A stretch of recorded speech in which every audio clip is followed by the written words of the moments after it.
How about now? Can you guys hear me?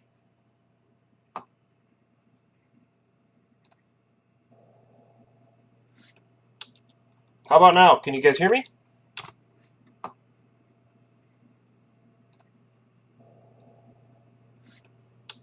Hey, how about now? Can you guys hear me?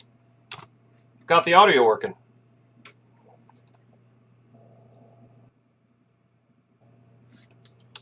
Hey, how about now? Can you guys hear me?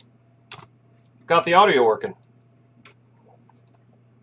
Hold on, I gotta mute my headset over here because there's quite a delay and that is just confusing. How about now? Can you guys hear me? Alright. Got the audio working. Hold on, I gotta Does the picture look okay? I only have a 1 megabit per second upload rate right now. Confusing. How about now? Can you guys hear me? Alright. Got the audio working. Hold on, I gotta Does the picture look mute my okay? headset. I only have a I don't know why there's quite a delay in that upload rate right now. Confusing. How about now? Can you guys hear me? Alright. Got the audio working. Hold on, I gotta Does the picture look mute my okay? headset. I only have let me stop the stream and I'll restart in a second rate right now. Okay? I'll be right back. How about now? Can you guys hear me? Alright. Got the audio working. Hold on, I gotta Does the picture look mute my okay? headset. I only have let me stop the stream.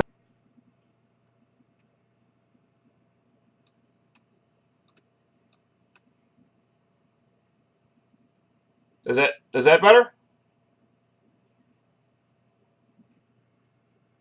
I'm trying to figure out the delay.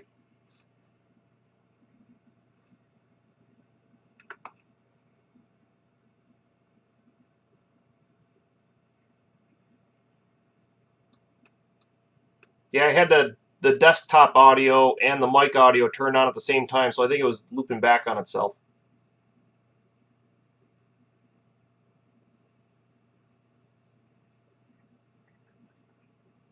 I use dual monitors, that's why I'm looking sideways. There we go. That's better.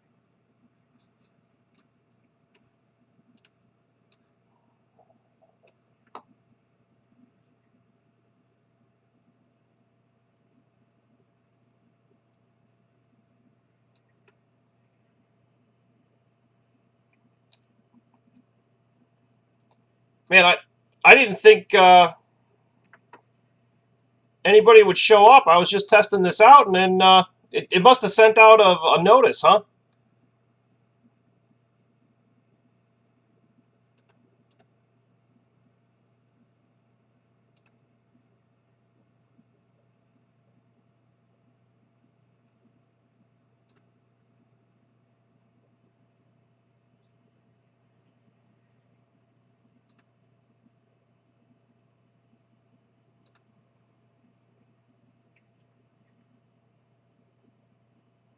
Well, that's pretty cool.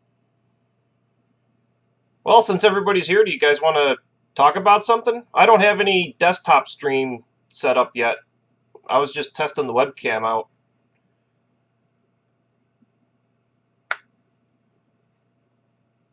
Oh, thank you, Beatfield. I appreciate that. Stefan's supposed to be working. Okay.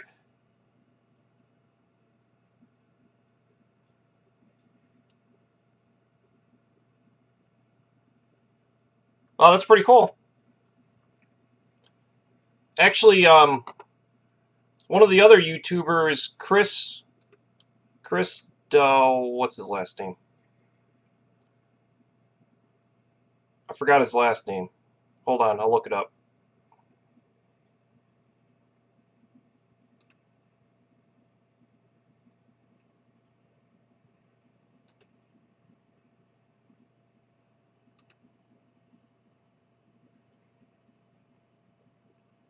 Chris D. Prisco. He did a live stream last weekend, and it was pretty cool. Still working on the flashlight project. Oh yeah, it's right here. Let me get this window out of the way. There you go. There it is.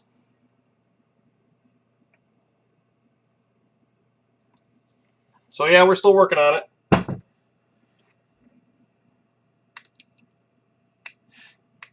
Yeah, I wanted to go last year to John Saunders' shop, and I just couldn't swing it. And then I was trying to go to IMTS in Chicago this year, and I just couldn't swing it. And then I didn't think I was going to make it to John Saunders' shop this year, and then kind of stuff fell into place, and I was able to go. I know I missed a couple of videos in April. I'm probably going to miss a couple in May. I apologize for that. I've been traveling a lot for work. So in May, I'm gone for like 2 weeks out of May. And then I was gone 2 weeks in April. So I was actually surprised I was able to get out as much as I did. Yeah, Rob, the overheating is solved. So this portion of the light is done and complete. So we added all of this finning onto the outside. And then there's a whole bunch of special sauce going on the inside to cool that sucker down. So this is a 150 watt high intensity discharge lamp. So it's an arc lamp. You know, there's just two electrodes in there, and it shorts between them. So yeah, but yeah, the overheating issues are done. So the next step was, this is the battery can that I was using, and it's, you know, it was for testing. It worked. And then these are the cord grips I was using. So next step is, I've got the real official battery can designed. So then the battery can will be nice. It'll go on your dive belt, and they'll come out cool. And then I also got connected up with a rep from Seacon. And they are going to, I'm going to buy a set of connectors that are wet mateable, so you'll be able to plug them in and unplug them underwater. And then what that will do is, so this is the top half, and you know, this guy goes on there, of course. So what I'll do is, I got to redesign this top half right here to put the wet mateable connector, and then it'll plug in this way. And then if the cord were to ever nick on you while you're diving, or get broken for some reason, it won't flood the light or the battery. So that's really cool. And then also, if you bring a couple of batteries with you, you can swap them out underwater, you know, while you're diving. So that's the next step. So get the battery housing machined, get those connectors on order and the cabling, and then we're pretty much ready for beta testing. I want to take it apart and get it anodized though. Oh, sorry about the vehicle issues. Yeah, I know how that is.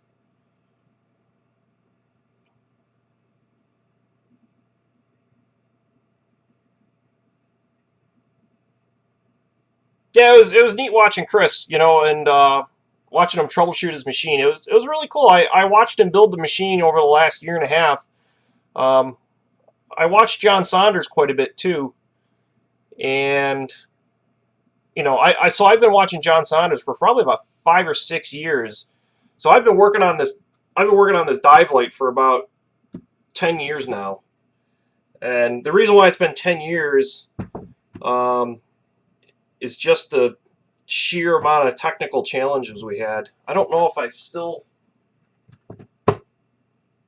don't still have the original prototype. I had a piece of plywood up there with the original prototype on it, and we blew that sucker up probably a dozen or 2 times before we got it right. Will you anodize yourself? I don't think so. There's a local anodize shop up the road from me, and I called the guy, and he said he'll do a part run for me as long as it, you know, fits within a basket for 50 bucks. So for 50 bucks, I can get a professional category 3 or type 3 anodizing, or I'm sorry, type 2.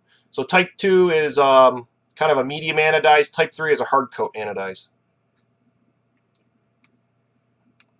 Yeah, so the big challenge in the secret sauce is all in these electronics. So these bulbs, they have to run on AC power. They can't be run on DC. And when you're diving, you only have batteries, and they only put out DC. And then also this bulb operates at 100 volts, so it's almost, you know, what you get out of the wall. And then it you know, it's 150 watts, so it's pretty high power. And then it also takes about 5,000 volts to establish the arc. So the electronics and ballast, getting them this compact, was very significant. So this is basically a 150 watt DC to DC converter that can do a 4x voltage increase, and then it's got the 5,000 volt igniter down at the bottom. So pretty technically challenging on the electronics. There's actually nested circuit boards in there. Hold on a second.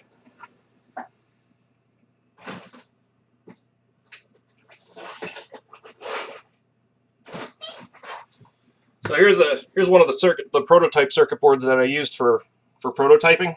So same thing. This one's missing its igniter transformer, but then on the back side there's actually nested daughter boards. So pretty involved in complex circuit. And then there's, I don't know how many lines of assembly code. There's a lot of code on the thing. So the design depth is 100 meters, 333 feet, and the crush depth is about 4 times that. So, you know, theoretically it'll go down to 1,200 meters.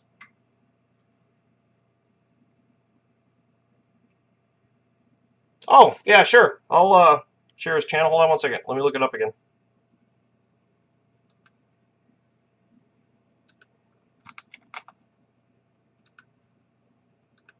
Here's Chris's channel. Yeah, Rob. Actually, I did use a PIC. I'm using the PIC DSP 33 lines. 33 line, yeah. So,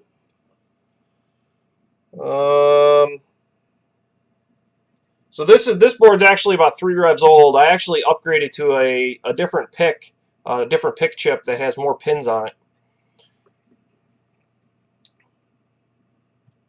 Could you use super caps to pulse the lamp? You could. The problem is they're so large, and also getting the voltage up that high without having an inductor, you know, poses a lot of problems. So what I ended up doing is there's a primary stage that charges up to about 1,000 volts, and then this transformer gives a 5-to-1 step up to generate the 5,000 volts. You don't need almost any current at that 5,000 volts. You just need that voltage to ionize the gas, and then once the gas ionizes, the lamp becomes a dead short. So that's the next control conundrum you have, is you've got all this power charged up in here to get that 5,000 volts, and then all of a sudden, boom, you got a dead short across the lamp. And if you put too much current into the lamp, it melts the electrodes.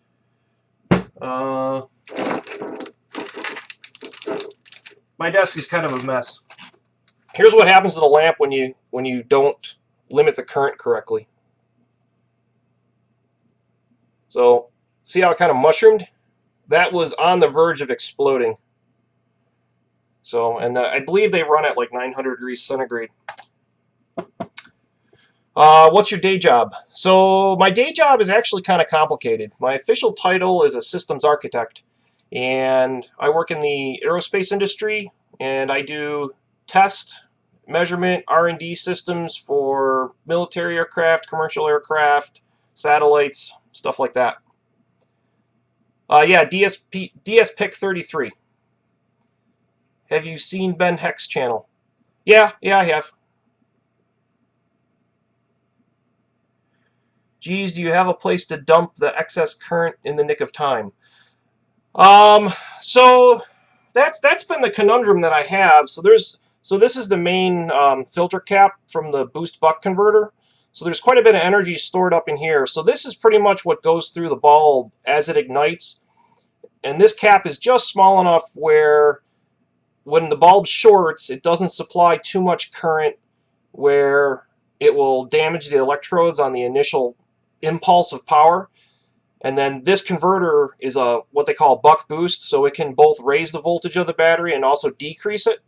So as soon as it senses that the lamp ignites, it goes into just a steady state mode, so 24 volts will come out to the lamp. This runs on a 24 volt battery.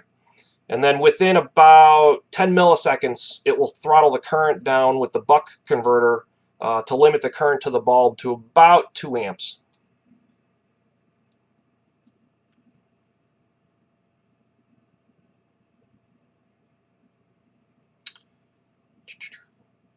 How much does the bulb cost? Bulbs are about $100. So these guys are normally used in stage lighting. So if you ever go to like a hockey game or something, and you see the big spotlights following the players that were mounted up underneath like the screens and stuff that are remote control, most of them have these lamps in them, or a lot of them do. Hey Greg, how you doing? Buck Boost is PWM controlled. Yes, yes, it's a PWM controller. Yeah, they're pretty expensive lamps, but you know, this. I'm trying. Let me see. Give you a size comparison. You got size. Here's a regular tablespoon. That's the size of the bulb. So they fit 150 watts inside this bulb. So, you know, very, very high power in a very small package. LEDs are about the same amount as this bulb. The problem with LED is heat, and it's actually harder to deal with the heat on LED than it is with these guys. So these guys can get as hot as they want as long as you keep this end of the bulb below 250 degrees centigrade, and that's the challenge, is keeping this at 250 C. LEDs, you got to keep them down below 85 degrees C, and they're a lot larger and they're a lot harder to focus. So my focus so this lamp is focusable. It'll go from a wide flood to a very tight spot, and the only thing you have to do to focus this is move the bulb in and out. Where LED, you have to have a lens assembly that moves in and out. So, you know, and once you get up to 150 watts with HID versus LED, their lumens per watt efficiency are still about on par. So it's a wash. That's why I'm sticking with HID for this. As soon as you go like below 100 watts, yeah, LED all day long.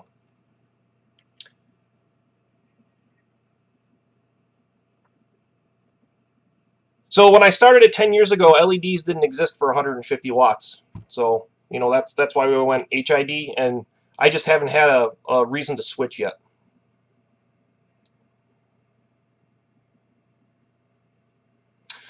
Yeah, we've tried a lot of things, and looking at like liquid stuff, the problem is this quartz gets to about 900 degrees centigrade. So if you tried to put oil inside there, it would just, you know, carbonize the oil.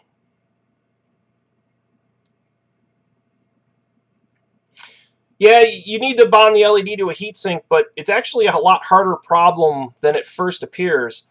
I didn't think I'd have nearly the thermal problems that I had because, you know, I'm in water. So it's like, okay, I put this in water and then I shouldn't have a problem, right? Well, wrong. So the problem with this design is getting the heat into the bulb, or from the bulb into the gas that's in here, and then from the gas into the housing, and then from the housing into the water. And each one of those is like a resistor, right? So with LEDs, you still have the same problem of getting the heat from the LED die to its base substrate, and then from its substrate into the heatsink, then into the heatsink into the water. So trying to reduce that thermal path is more challenging than it would appear on the face value. Yeah, actually, it's kind of cool. If you turn this light on before you go in the water, and then you let so this is all quartz. Everything in here is quartz because anything else wouldn't handle the thermal shock. So this lens will get hot enough where when you jump in the water, when this quartz first hits it, it sizzles. It's pretty funny. Yes, the heat flow through the gas was very slow. That was the problem.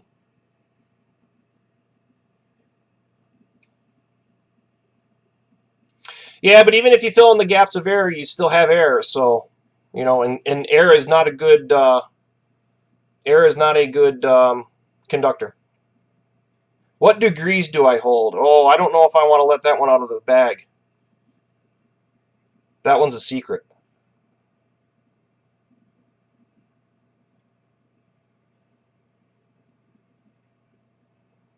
Can you cycle the gas? Well, I don't know if I want to give away too much of the black magic in there, but let's just say that the gas is circulated inside that housing quite vigorously.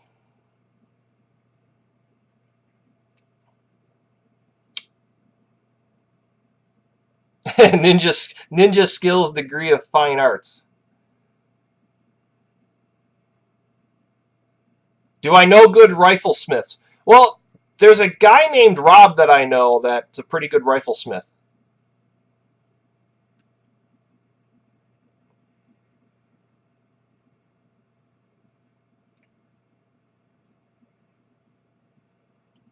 So to let the cat out of the bag, I have a degree in the School of Hard Knocks. So I graduated high school in '97, and I attended about a year and a half of a 2-year degree for electrical engineering. And then from there, I started working my day job at the current company that I'm at now. I've been there since 2001, so 16 years. And I walked in the door, and it's a small company. It's owned by, well, at the time it was owned by 5 people. Now it's owned by 3.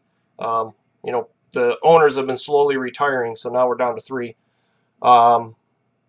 But basically, I walked in the door and they interviewed me, and I could do the job. And they say, hey, if you could do the job, do it. And then as I matured and grew and learned stuff, then we kept going. So yeah, I've done everything from simple stuff. I mainly work with LabVIEW and National Instruments products. Actually, I got one right here. So this is what I work with majority of the time. So yeah, we've done everything from simple, record a couple of signals and display them on a graph, all the way to making a helicopter fly by itself. So that was cool.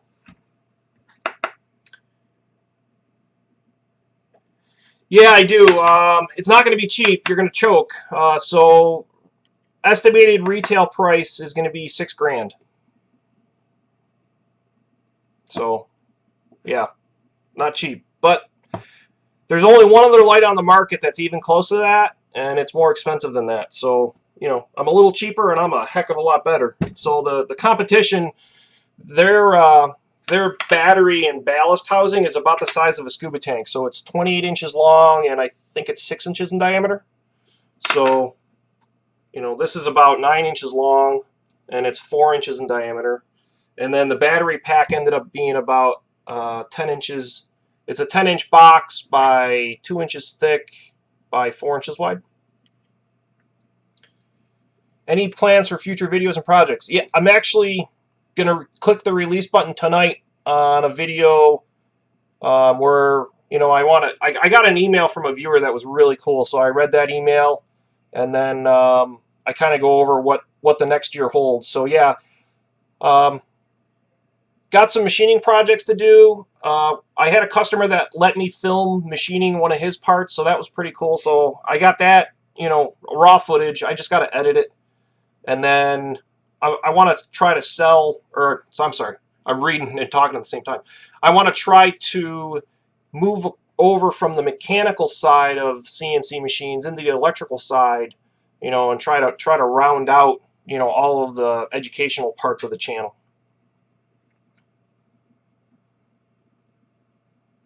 Yeah, it's a lot of money. So here's the thing with this. So the dive market is a very small market. The real market that I found is TV mobile news. Okay, so I talked to a couple of the local news stations, and I talked to a couple of lighting directors.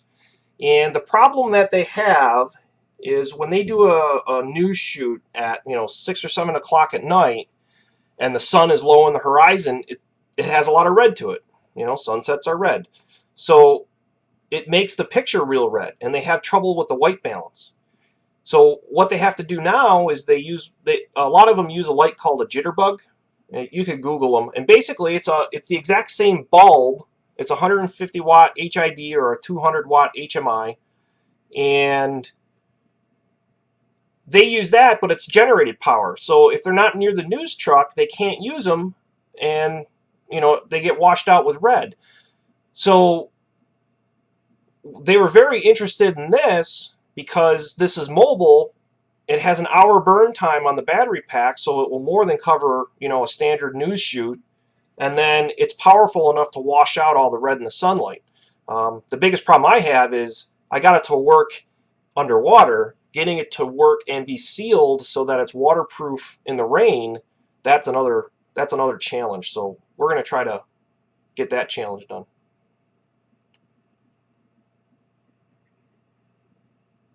Hey, Super Scotty, cool. 2216. That machine is just a little bit larger than mine. I think that machine has 22 inches of X and 16 of Y, so it's very, very similar to the VMC 15.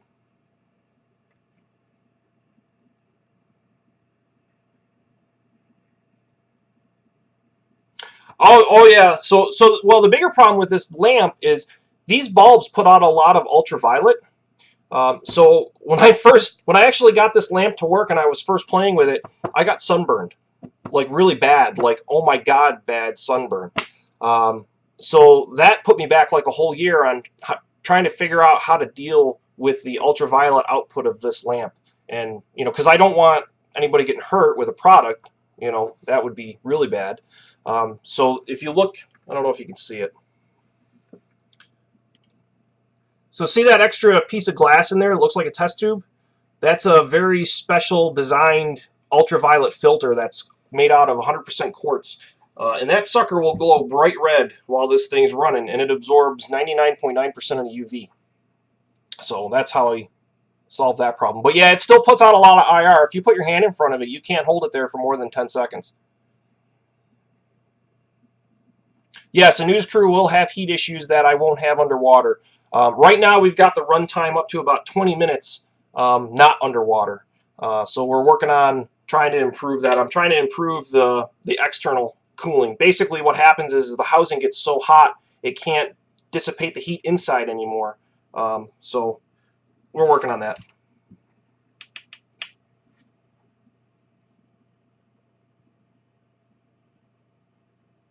So did you get your 2016 powered up yet?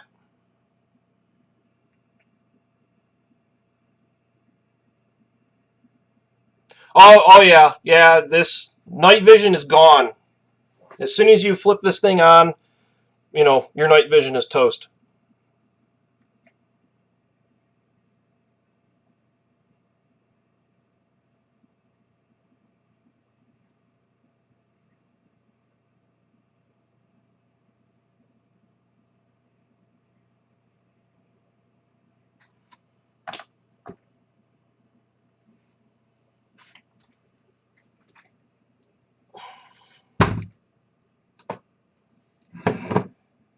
I don't know if the battery's charged.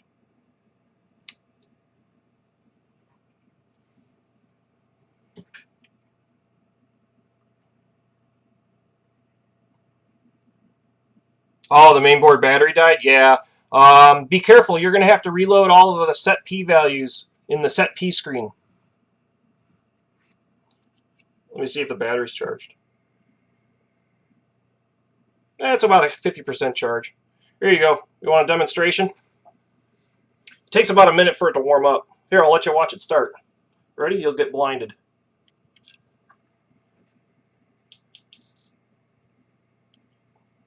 There you go.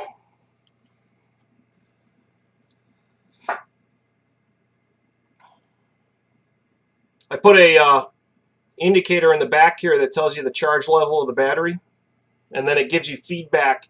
So there's all kinds of error codes in there that will flash out if you get an error. So it measures the voltage across the bulb, so it can tell you how much bulb life is left approximately. Monitors all the circuits, etc., etc.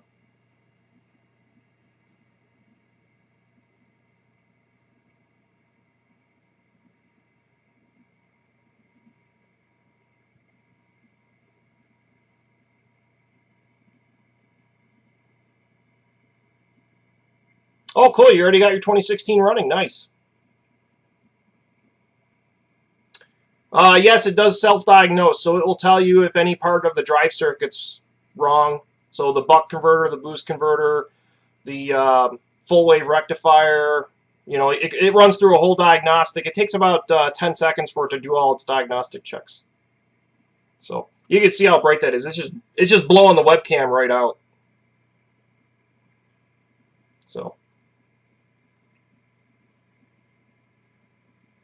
So then here,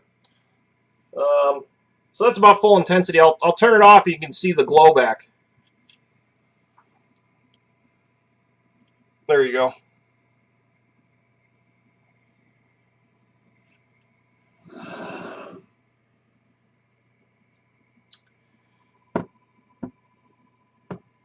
Yes, this project is the whole entire reason I know anything about machining at all. So I did all the electronics first because that's pretty much my specialty, and then I did the software. And then when it came time to make the underwater housing, it was like, oh, I need to get this housing manufactured. So I did some drawings, just two-dimensional drawings, and I sent them out for quote. And the quotes came back anywhere from $10,000 to $20,000 for a prototype. Because I pretty much choked on that, and I said, geez, I could just buy a machine for that and make it myself. Well, little did I know the adventure that I was getting myself into. So I have a friend that has a Tormach PNC, or is it PNC? PCN? I don't know. It's the 1100. It's the biggest Tormach. And so this lower part here, and then this part here. So those were the first parts I've ever made out of CNC. And I made these about 7 years ago-ish. So these were made on a Tormach 1100. And then, you know, that's when I got hooked on machining, and I said, oh man, this is really cool. I need to get my own machine. So I started looking for a machine. It took me about 2-3 years. I was originally going to buy a Tormach, but then after I went onto their website and I started building the machine, without even a tool changer, I was already at like, I don't know, 12, 13 grand. And I'm like, man, I could buy a whole vertical machining center for that cost. So that's when I started the hunt for, you know, a true commercial type machine.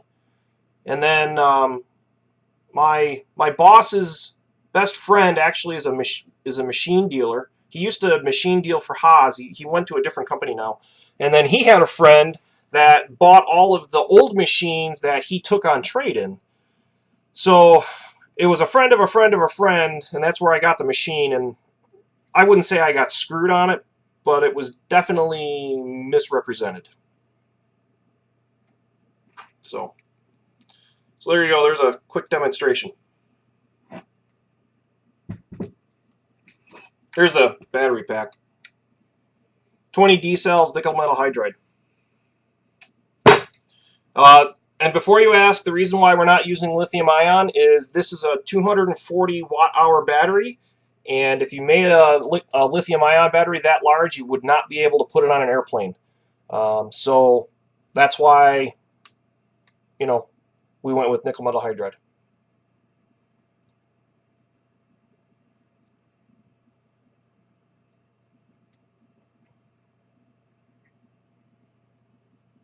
Oh yeah, commercial divers would love this thing. I mean, it's like bringing the sun with you.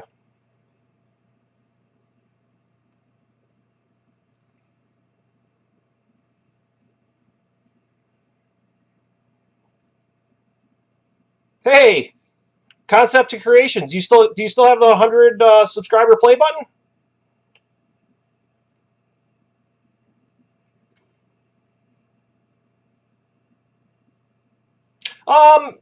Not really, Diesel. I put a fair amount of money into it, but I wouldn't say a crap ton.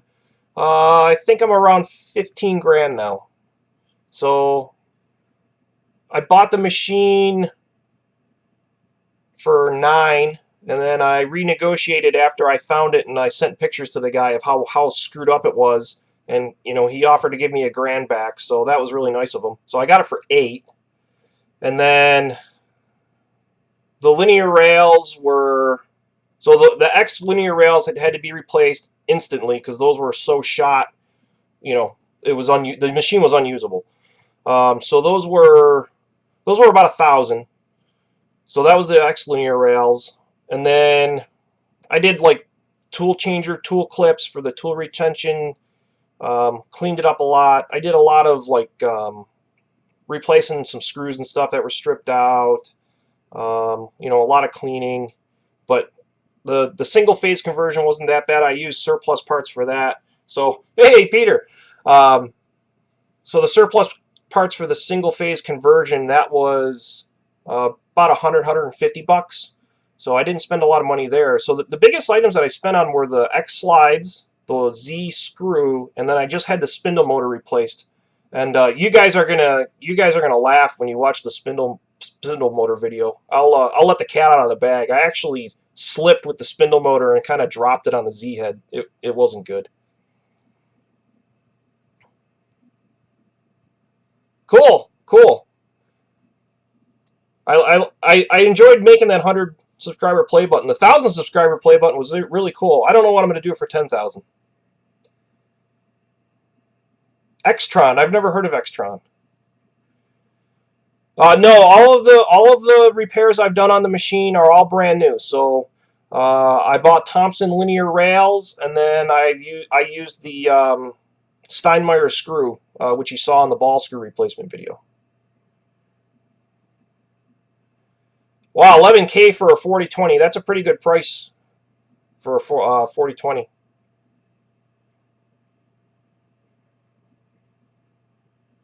Oh, Peter, you slime. $9 for a 3016. That's a good price. No, these are all Fidel machines. Oh, that's right. You got a 15XT.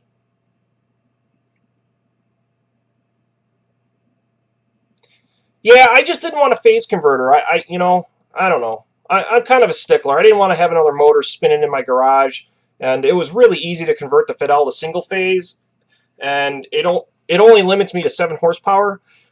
And if you've done a cut yet at 7 horsepower, it's putting a lot of power into that part, so you better hold on to it good.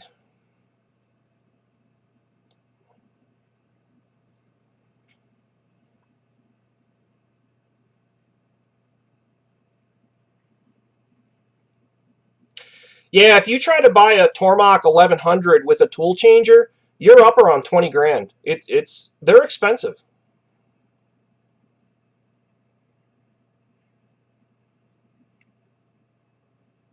Oh, Rob's got us all beat. He got his 30. I thought you got a 3016, Rob.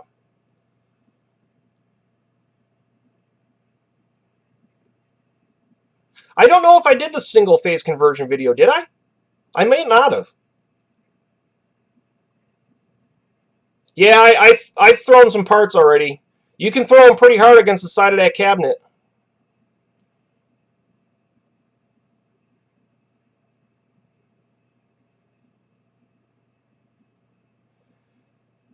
The 32MP controller is not bad. I kind of prefer the 88HS controllers.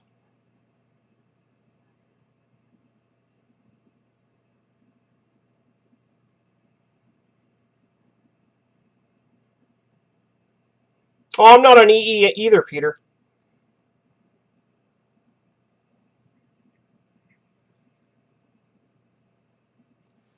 Yeah, if you get a phase converter and you size your phase converter correctly and you have enough power in your shop, you'll be able to run 100% of the spindle horsepower easy. So, the Fidel machines are standard with a 10 horsepower continuous, 15 horsepower intermittent.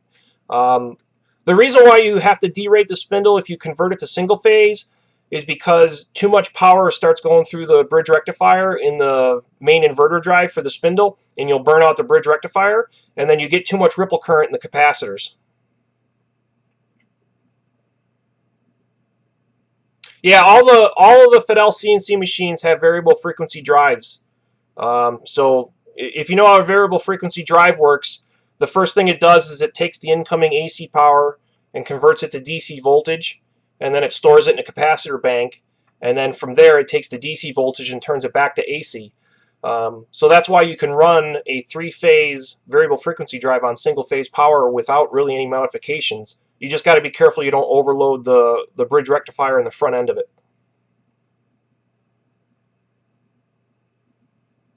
Have a good day, Steven. Or Stefan, I'm sorry.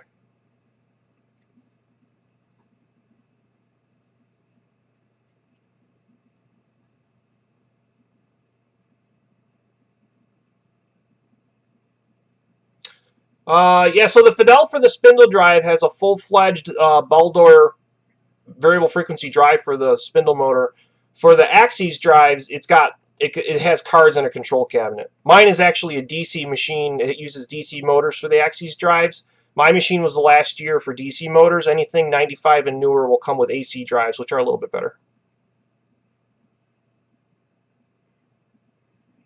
That's a pretty good price, Clinton.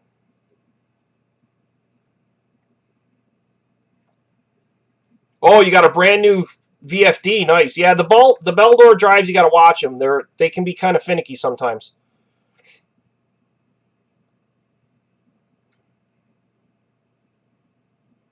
For the front plexiglass, go to Home Depot. All it is polycarbonate.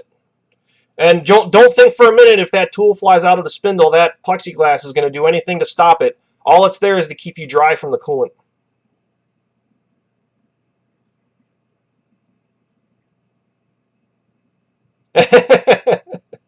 Nice, Jason.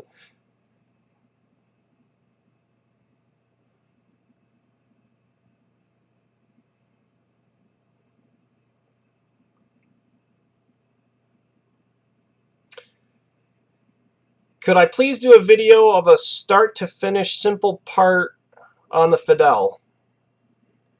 Yeah, I could do that. I plan on trying to revisit some of my videos. So the YouTube career has been a very big learning curve for me. I'm used to doing public speaking, so I'm an instructor for National Instruments FPGA in real time, and I also do presentations on motor control and inverter control and green energy and stuff like that. So I'm used to speaking in front of people. It was a very hard switch for me to go from speaking in front of people to just a little black box with a red light on it. It really threw me for a loop. So my first probably dozen or so videos kind of sucked.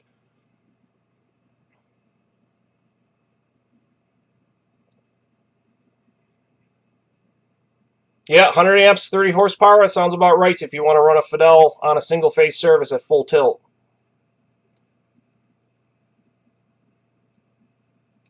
See you, Rob. Have a good night.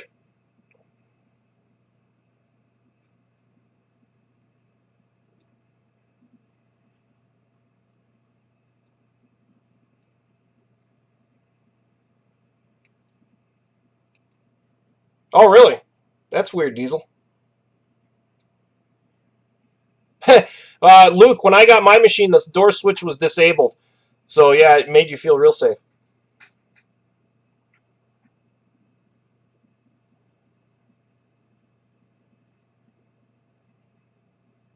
Any idea where I can get a VH65?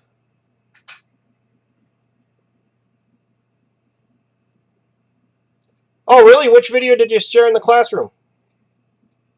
What's a VH65? I lost context there.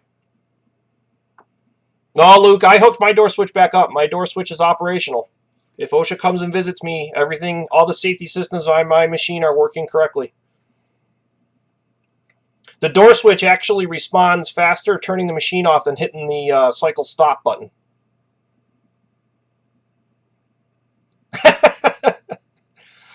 Okay, Rob, have a good night.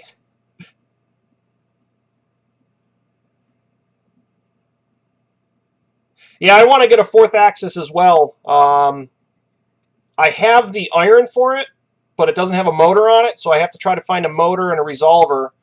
And then my machine already has all the electronics, the drive board, the servo drives, the servo amps, and everything.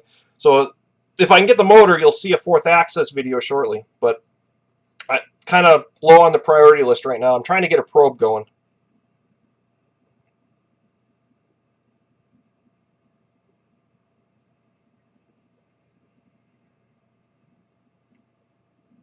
Yeah, 7.5 horsepower phase converter is way too small. Peter just bought a phase converter. He bought a 30 horsepower, and that might, that might be a little bit oversized. I was thinking like a 20 horsepower would do it, but yeah, 7.5 seems really small. Oh, the end mill videos. Oh, I can't tell you.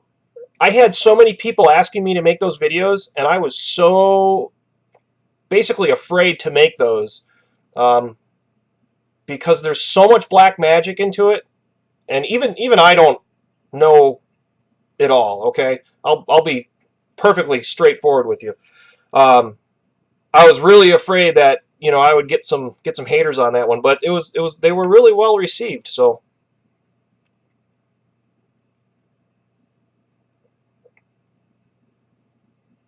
no problem, John. You're welcome.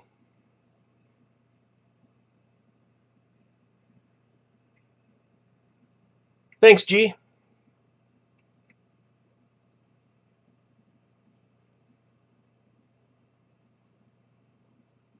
Yeah, I think that's what Peter got. I think Peter bought a 30 horsepower American phase or American rotary.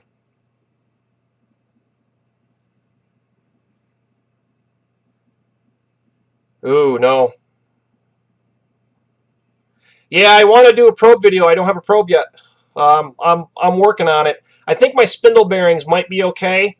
I'm gonna get a load cell over here and check my preload, and then if my preload comes out okay, I think I'm gonna let the spindle fly, and then I'm gonna use the money that I was gonna use to buy the spindle bearings and see if I can get myself a probe.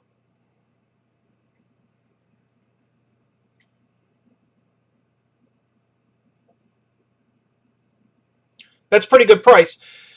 Box ways and linear ways, you know, that's a bar fight conversation. But personally, I prefer linear ways.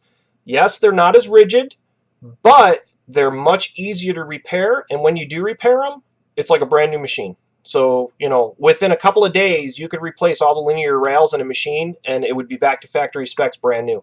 Boxways, not true. Boxways, you know, you got to redo the turkite, and then you got to have them scraped in, and they are much harder to repair. But boxways, man, you can't beat the rigidity. You can take really heavy cuts in steel, and it'll just keep going. You won't get any chatter.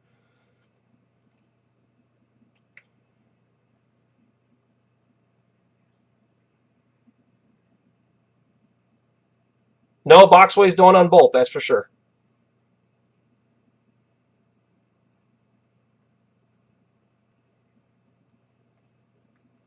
So also, you have to keep in mind the vintage of linear rails you get. So the older linear rails, like in my machine, those are using balls in them, so they're ball bearing rails.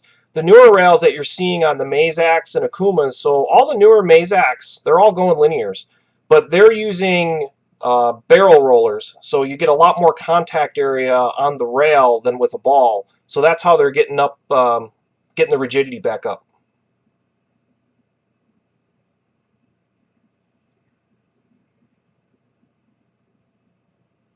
Yeah, you know, I made the video on, you know, trying to buy a CNC machine, and you got to be so careful. If I buy another machine, so I really would like to get a lathe at some point, but it's going to be in the distant future if I get one. Um, I am not going to buy the machine unless I can see it and unless I can pull all the weight covers off.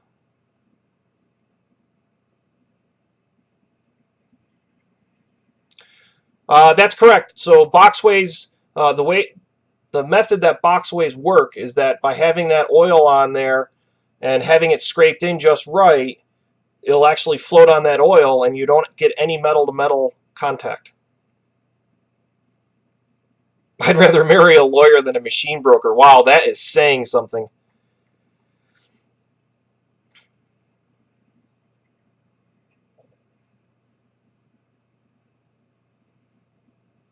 You know, I thought I hated all lawyers too, but there's a guy on YouTube. His name's Leonard French. He's a copyright attorney, and I actually find his videos pretty interesting. He explains law, you know, really good.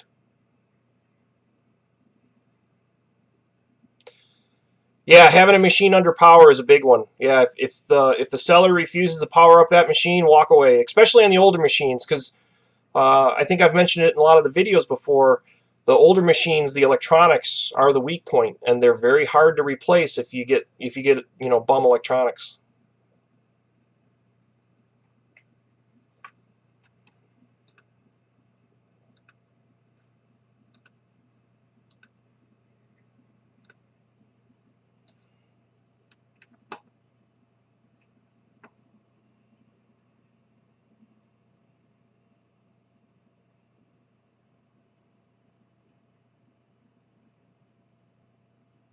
Wow,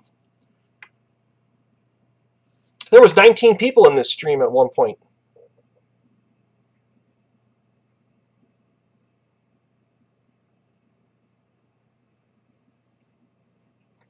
Yeah, if I had a choice in machine control, I would probably prefer FANUC the most. And the only reason why I say that is because it's the most common controller, and there are FANUC parts all over eBay, left and right, cheap.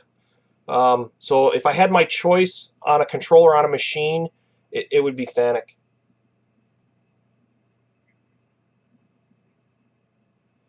Philip. I don't know how much I can talk about the post for Fidel and Fusion 360 yet, but I will say there is hope that the post for the Fidel from Fusion 360 is about to get a lot better really quick. I've had a lot of people ask me about the Fusion post for Fidel, and yeah, it's pretty rough. And there was a period of time where they did an update on it, and it didn't even work with the machine. And what I found out was the people that were developing that post didn't even have a Fidel machine to test it on. So I might stay tuned. There might be some videos on that coming up.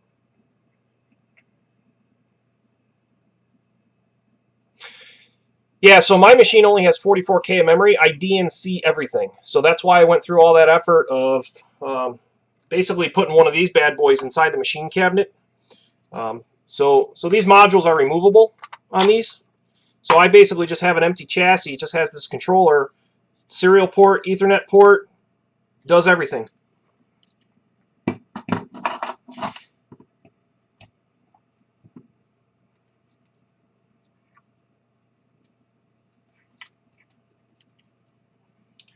Yeah, yes and no, Diesel. Hold on, let me catch up. You guys are typing fast.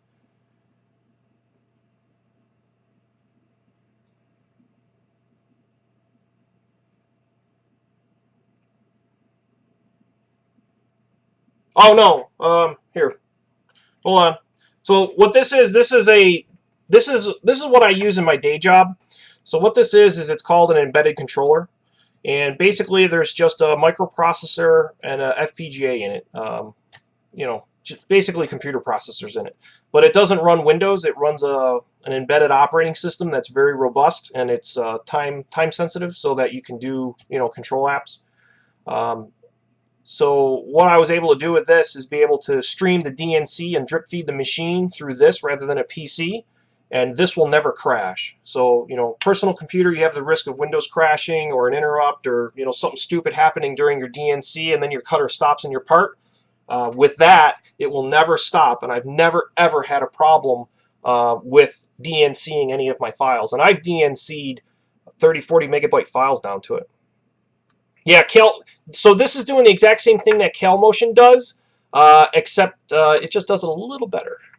Not patting myself on the back. So as far as Fusion 360 goes and shooting yourself in the foot, here's the deal. So, as everybody knows, or I hope everybody would know, I'm a very small company. It's just me and my wife does embroidery, so, she makes our shirts and stuff. If you're a small company and you don't have a lot of capital, I think John calls it bootstrapping, whatever you want to call it. Fusion 360 with its startup license, where you don't have to pay anything to start up and start using Fusion 360, is pretty much the only way that you have any viability to get into the machining industry.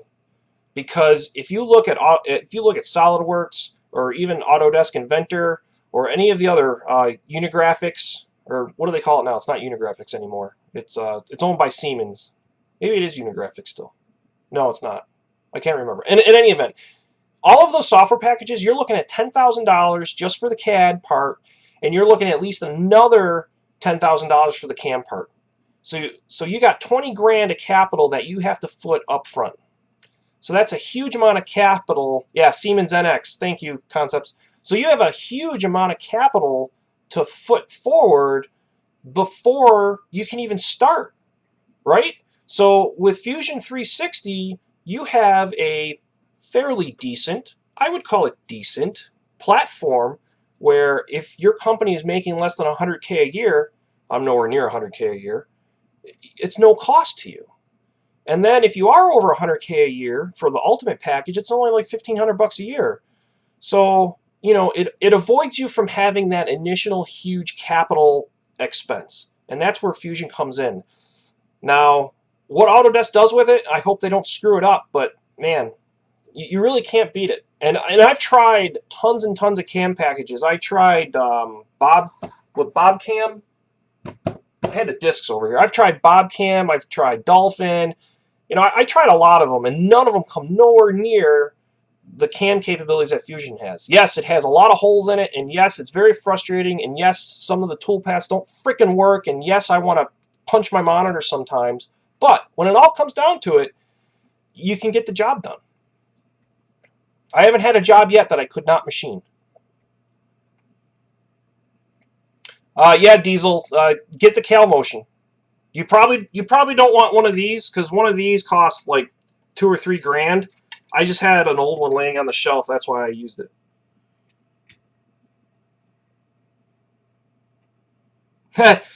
Peter, yeah, there's a willing Fidel that might actually help them write their post too.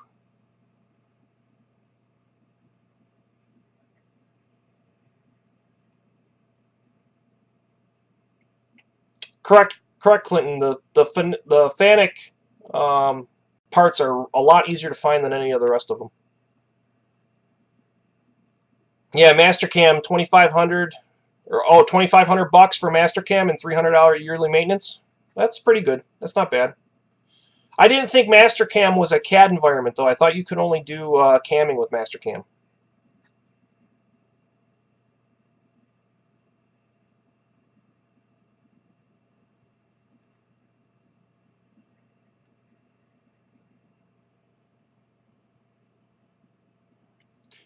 Yeah, I have the dive light in an assembly in Fusion. It chokes on it all the time.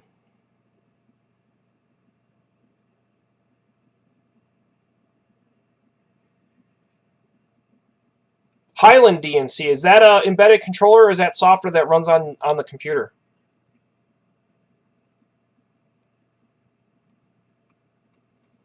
Yeah, so if you only have to do cam, Mastercam is good. You know, 2,500 bucks for a license and 300 yearly maintenance. Is that for full 3D cam?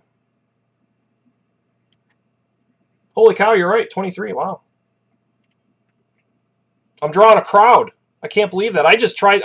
I literally was just going to turn this on for 5 minutes and try it out, and here we are, but for an hour.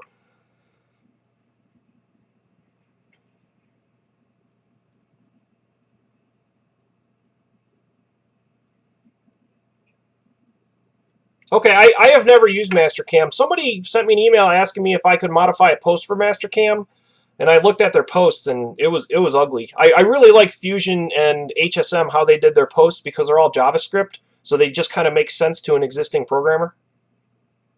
Oh, no 3D, Diesel? Yeah, so, you know, Fusion gives you full 3D. So this reflector, that's a Fusion 3D toolpath, and then all I did was take some 600 grit sandpaper and clean it up and then polish it. So, I mean, you can see that is a beautiful toolpath. So, there you go. 3D toolpaths. Oh, okay. Well, if you run a lathe, you don't need 3D.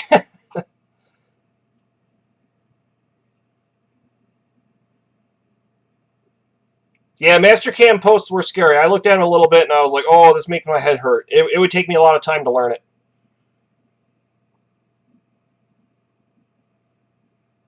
Oh, what happened to the software I'm working on?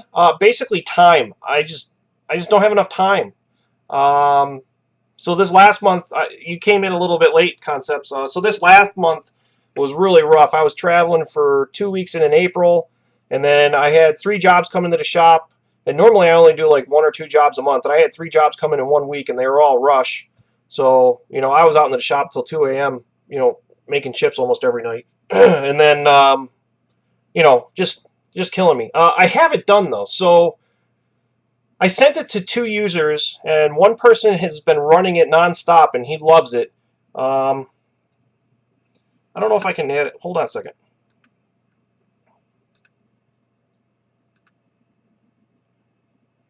Yeah. Am I back? Okay. So I'll set up a stream where I can do screen captures and stuff. I just set up the webcam for now. Yeah, I turned it off for a second. Sorry there, guys. I'll do a setup where I can do screen captures, and I'll show you the DNC software. So yes, I have the DNC software. It is written. It does work. And I was going to charge like, I don't know, $50 for it or something like that, $25. Not a lot, you know, just enough to make it, you know, worth my time of, you know, sending it.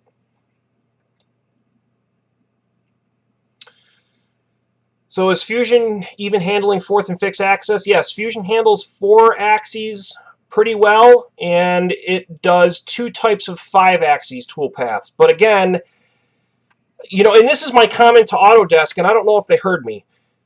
If you have a 5-axis machine, you spent at least $250,000 to $300,000. If you spent that much capital on a 5-axis machine, I think you can afford the capital for like NX or, you know, a much higher power CAM program that is, you know, really good at 5 axes. Because if you got that much money invested in a machine, spindle time's everything, and you don't want to be wasting spindle time on, you know, mediocre CAM.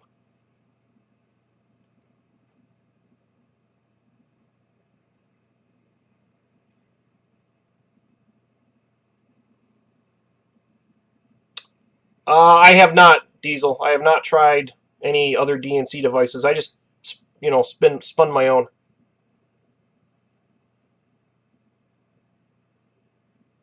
Oh, Super Scotty says, don't do it, Diesel.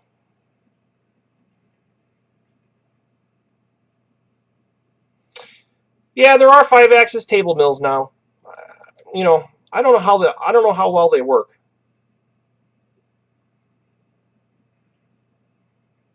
Yeah, Fusion adds features before making everything work. Man, is that the statement of the year? And I try to stay off the forums because I get a little bit passionate, you know, especially being a software guy. Software bugs just really irk me really bad. I just bought a brand new car, and the reason why I bought it was because my wife bought a new car last year, and I thought this car was going to have the same, you know, infotainment system as her car does. Well, it was a revision back, and it sucks. 9-axis machine with 2 spindles. Oh, that makes my head hurt.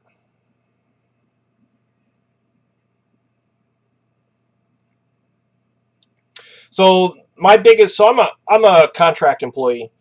So my company does consulting work mainly for software and hardware and integration. And my biggest customer that I've been at forever, you know, the aerospace guys, you know, they've got some really big Mazaks. They got a Mazak 670. It's a full, you know, 5-axis mill turn. Oh man, that's a machine. I think it's got like a 50 horsepower, you know, lathe spindle on it.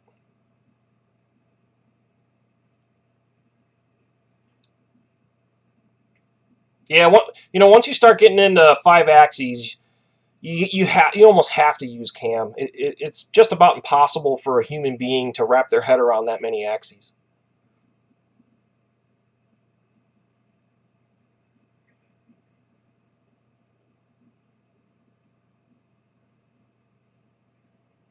They use Mazatrol and they use NX.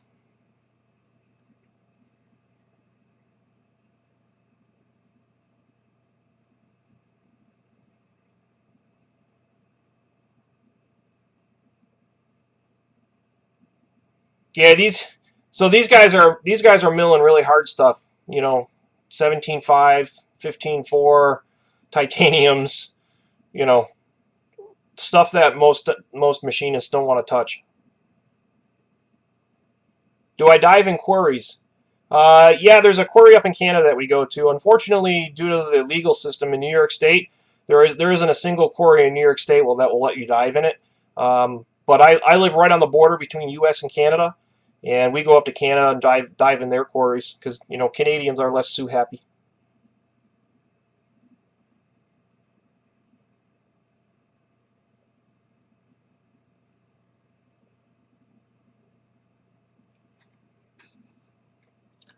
Here, let me see if I can show you the DNC software real quick.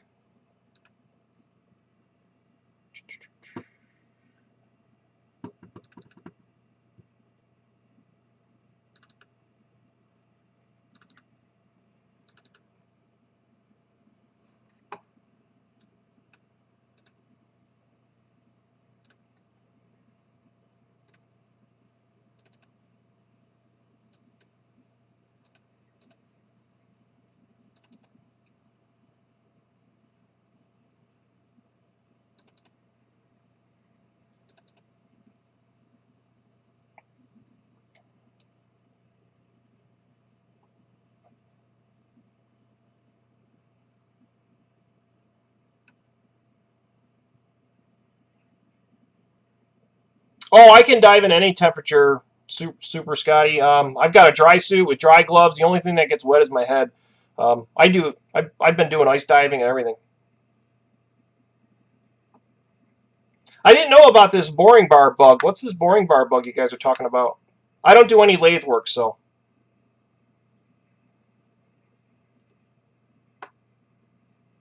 Here, I'm going to try to add a scene here. The picture might cut out for a second.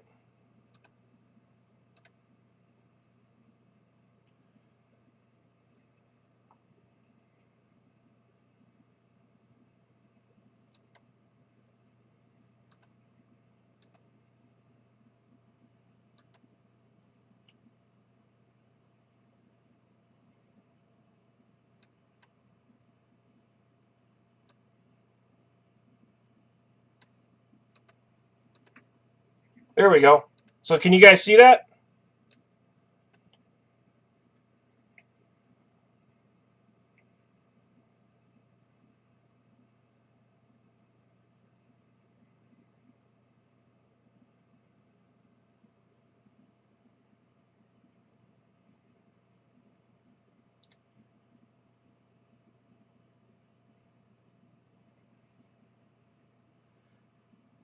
Oh, okay, Peter. Yeah, with the rigid tapping,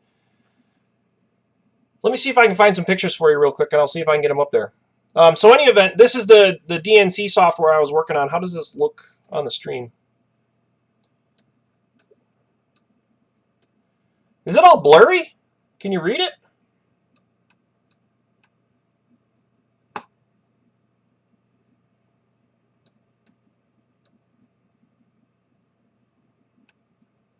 Oh, sorry. All right, well, in any event, this is the DNC software I was working on. And basically you can open a file, and then it'll open the file for you. So then you can view your file. And then on the Fidel, you can program the file by using the send file button. So you click this, and then it will actually send the file to the machine. It'll do the TA-1 command. And then if you want to DNC the file, you just click on DNC, and then it'll DNC the file for you. And if you select a line, so you can scroll through here, and like if you want to start at a specific tool, like here, if you wanted to start at this operation, you could select this line and hit DNC, and it will start DNCing from there. So you can pick where you want to DNC it. And then down here you've got DNC modes. So X on, X off is the standard DNC flow control format, but it only relies on the serial parity, and there's no retransmission if there's an error. So I added the X modem protocol, which in Fidel is called DNCX, and that uses a packetized protocol so that if there's an error, it will actually retransmit the last packet, and that is really, really good so that you don't get any loss. And then you can select your COM port and your baud rate, and you can use any serial port. So that's basically the software that I've been writing. So it's done. I've had it tested. I just haven't announced it yet. I guess basically it's ready to go. I sent it to Peter. I think I sent it to you, Peter. Yeah, if you're doing DNC, I would highly advise using DNCX. The bug is you can't bore towards the negative direction, so you can't use a right-hand bore bar unless mounted upside down. Ah, okay. That sounds like a really crappy bug.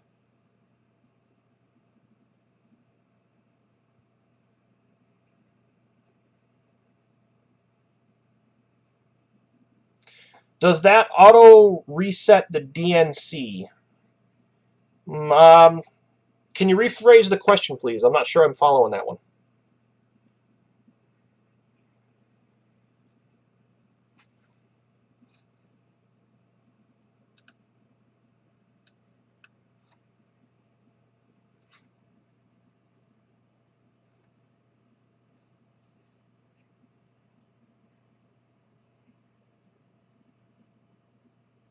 Okay, so you DNC to cut apart, program ends, yep.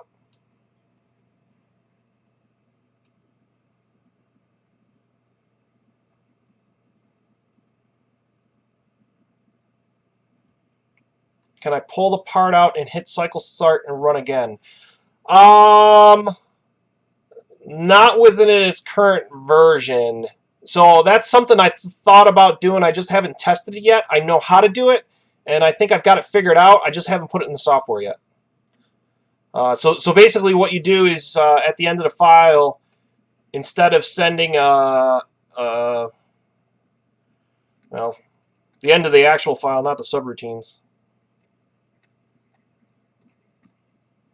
In any event, instead of sending an M30, I think I have to send M2. So.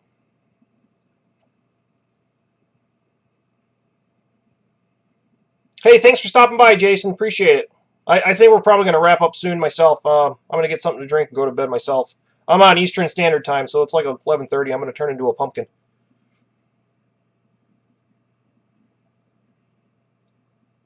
Well, Peter, your day job pays the bills, I'm guessing, so, you know, got to have priorities.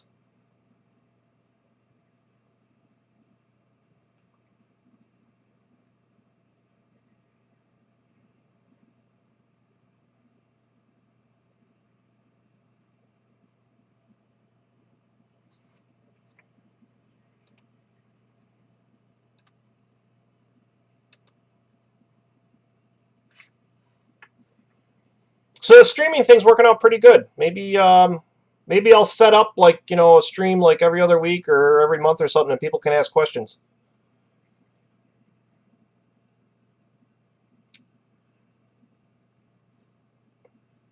Oh, you're a Mac user, Peter. Oh, Pete. Oh, wow.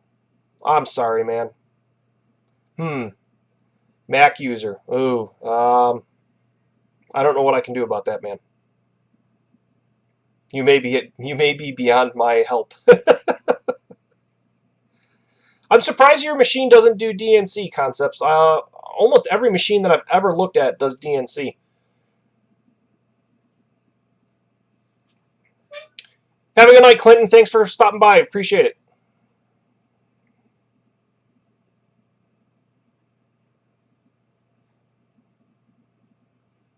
Oh, Diesel, you use Mac too?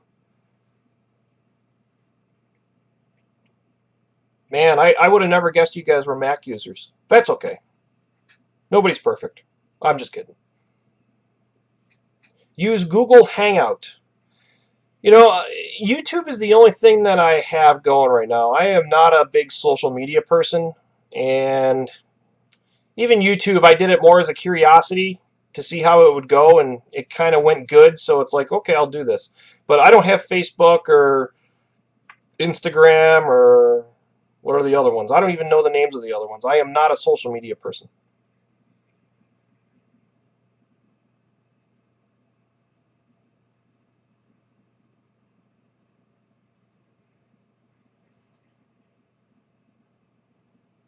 Well, you can't beat free.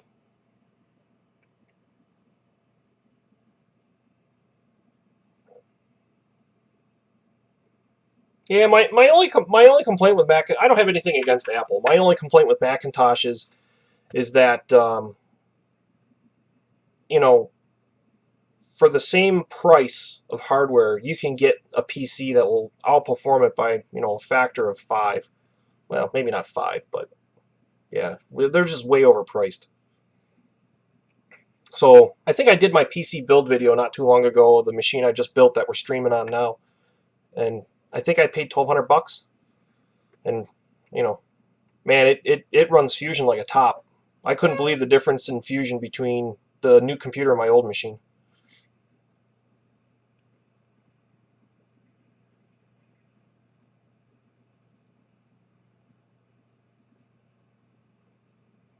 One megabyte of memory is not bad. I mean, I can run through my CNC jobs that I've done so far. There's a half a meg program.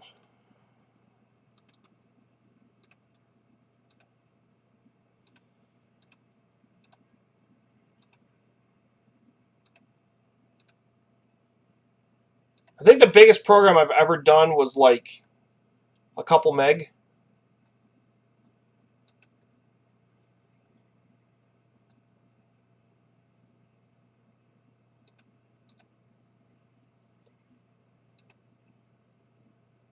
There's another 0.5 meg.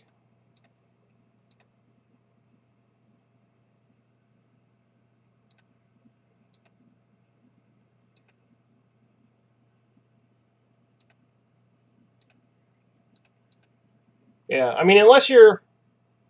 Yeah, I mean, most of my programs are all under 400K. Some of them are 0.5 meg. So, I mean, having a meg isn't bad.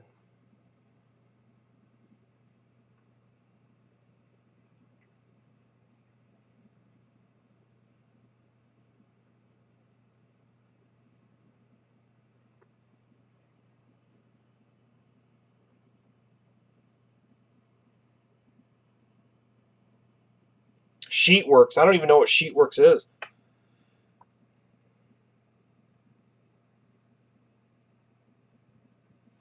So while there's still a lot of people here, let me just ask you guys a few questions, if I may.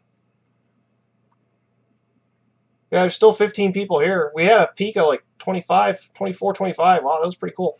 So what do you guys, what priorities do you guys want me to give to future videos? Because I don't really get a lot of feedback of priority, just, you know, hey, can you make a video on this, make a video on that?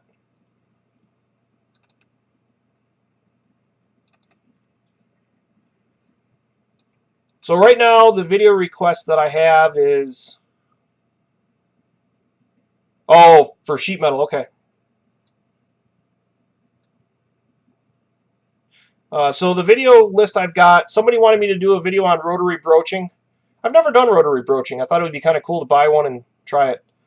The rigid tapping post, I'm putting that one on hold because, like I said, that problem might be solved in the very near future. Fidel Format 1 versus Format 2. Motors, so stepper motors, DC motors, permanent magnet synchronous motors, induction motors, drive tuning, how to match drives and tune drives. Somebody asked for a Swiss screw machine video. I don't know if I'll do one because I don't have a Swiss screw machine and I'm not really a lathe guy. And then probing. Probing is a pretty popular one. Get a probe, please, and do a video. Yeah, see, probing is a pretty popular video. So yeah, I mean, I've got lots of videos in mind to do. Just electronics customization. How so, Luke? Any more detail? Work holding. Oh, work holding. Okay, I'll add that one to the list. You know, and you know, now that you say something about that, Peter, work holding is probably one of the most challenging aspects that I deal with in machining. So, you know, I don't know if you can tell or not, I'm not a classically trained machinist. You know, my career is not machining. I enjoy machining, and I learned a lot of machining, and I got some really good friends that taught me a lot. You saw Brian in the last video. He is just, you know, there's like God, and then there's Brian when it comes to machine alignment. That's how I got my machine aligned so good, is because Brian spent a lot of time with me teaching me. He never came over and did anything. That video was the first time he actually saw my machine. He just had lunch with me every day. But yeah, work holding sounds like a really good video.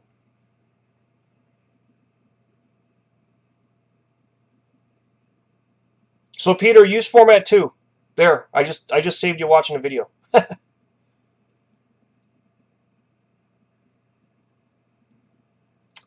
Yeah, so pallet, no T-slots. Yeah, pallets are nice though, but you have to have, you know, a lot of the times you got to make custom pallets for yourself.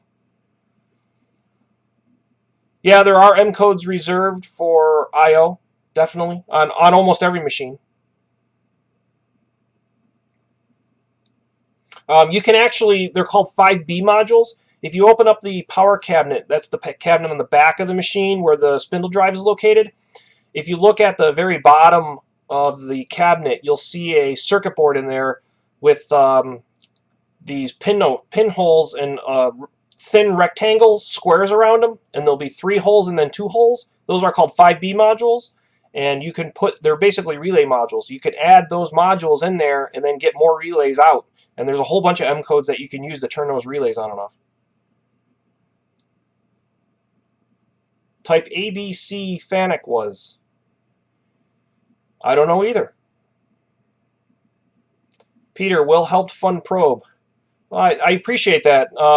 The money for the probe is the most is the challenging part. I've been looking for a long time, and trying to get a probe system between the probe itself and then the what do they call it, the OME, the optical machine interface, or OMI. You're talking $1,500, $2,000. They're not cheap. Mighty Bytes. I want to get some Mighty Bytes. This job that I did for this gentleman that he's going to let me share, they're making airfoils, cords for airfoils, and Mighty Bytes would have been beautiful to face them with. You can bolt vices on pallets. We've seen that before. No, Format 1, Format 2 is much more complex than G54 or E1. G54 or E1 will work no matter what format you run in Fidel.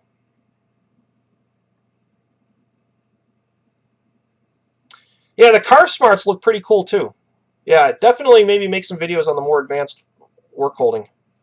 Yeah, I've been looking at the Renshaw probes. Well, Renshaw made that ball bar. So the ball bar video where we measured the machine, that was a Renshaw or Renishaw ball bar. Yeah, G, if you wanna buy a probe from the Renishaw guy when he's coming in and ship it here, I'll give you my address.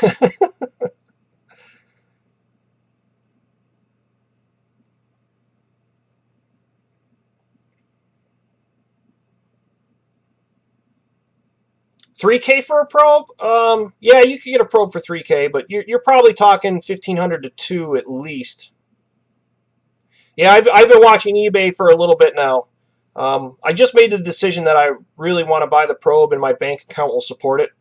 My wife keeps track of the finances very closely, and I'm not allowed to spend personal money on the machine too much anymore. I'm only allowed to spend money I make on the machine, so I got to get jobs and earn some cash to get a probe. Rightfully so, it's only fair.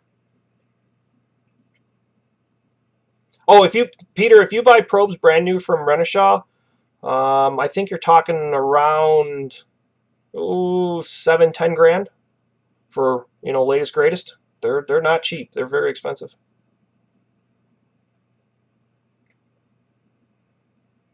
Yeah, G, see if he's got any garage deals, or maybe he has some trunk of the car deals.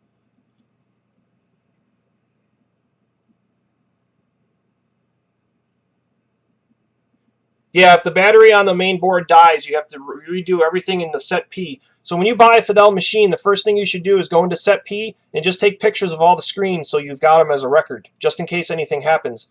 And then the second thing you should do is you should go into all the axes surveys and take pictures of all the axes surveys and get all that information just in case you lose it.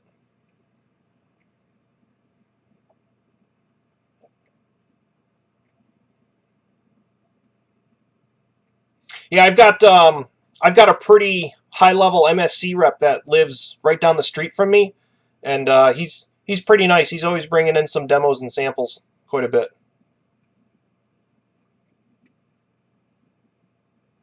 He knows I'm a poor machinist.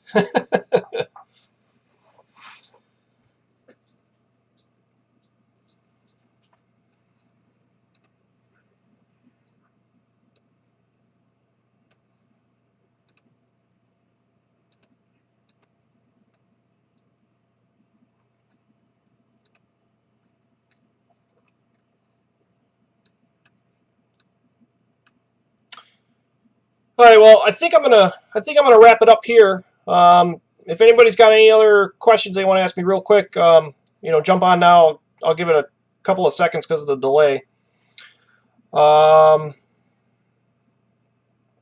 Okay, going to go program some door hangers. Yeah, I sent you the models, but they're not cammed. I made those door hangers a long time ago on the Tormach.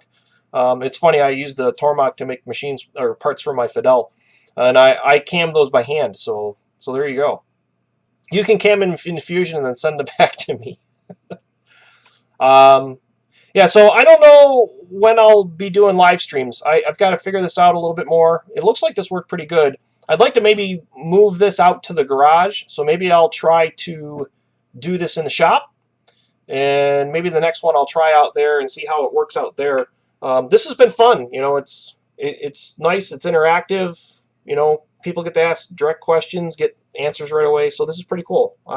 You know, I enjoyed it. This was fun. So yeah.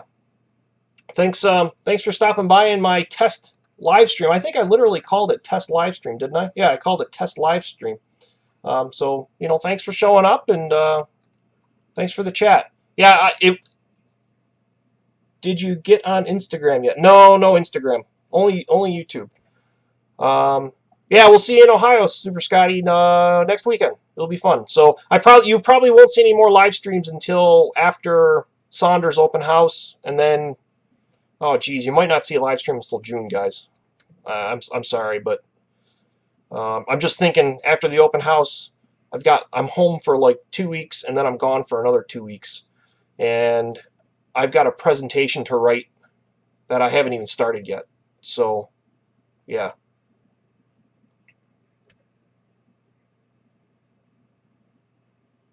Yeah, no problem. You're welcome.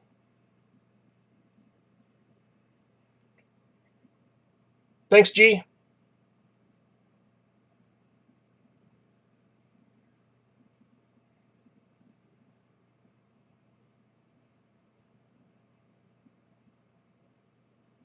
Oh, you're not too far there, Concepts. You could drive down. It's what? It'd probably be 7 hours for you. 7 hour drive, I'm guessing. Because I think you're about 2 hours. You're about you're about 2 hours north of the U.S. border. I think you're not too far from me. Hey, is Mr. Pete going to be there? I didn't know Mr. Pete was going to be there. Oh, I've got a nice gift for Adam. I don't know. He seems like a pretty cool guy that can take a joke, but we're going to find out. I've got a really nice gift for Adam. I can't wait for that one.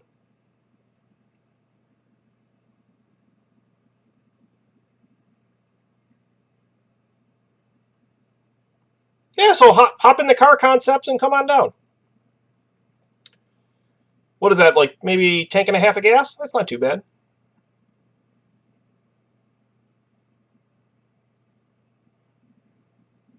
So,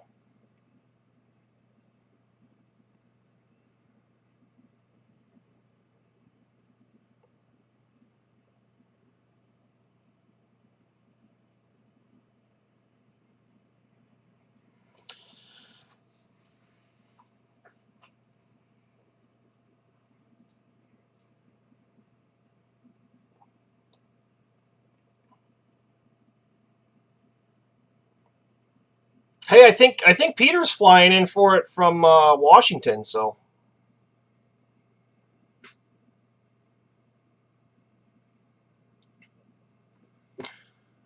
okay, well, I'm gonna call it there. So we'll see you guys later. Again, if you have any questions, feel free to email me. I'm pretty good about answering my emails. So thanks for hanging out with me and chatting, and we'll see you on the next stream. I'm gonna click release on the next video right now. So if you want, you can watch a video. We'll see you guys.